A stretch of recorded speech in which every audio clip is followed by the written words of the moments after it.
ভোটারদের কেন্দ্রে আনার দায়িত্ব প্রার্থীদের বলে জানালেন নির্বাচন কমিশনার অবসরপ্রাপ্ত ব্রিগেডিয়ার জেনারেল মোহাম্মদ আহসান হাবিব খান। দ্বিতীয় ও তৃতীয় দফা উপজেলা নির্বাচন উপলক্ষে যশোরে ৩ জেলার কর্মকর্তা ও প্রার্থীদের সাথে মতবিনিময় করেন তিনি। পরে সাংবাদিকদের প্রশ্নের জবাবে নির্বাচন কমিশনার আহসান হাবিব খান জানান, এবার কোন উপজেলায় কত ভোট পড়ল তা প্রচার করা হবে প্রতিযোগিতামূলকভাবে।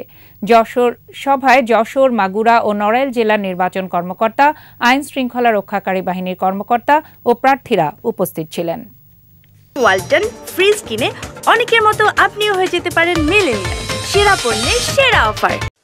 যার ভোট সে দিবে, যাকে খুশি তাকে দিবে এবং নির্বিঘ্নে এসে নির্ভয়ে সে ফেরত চলে যাবে শান্তিপূর্ণভাবে।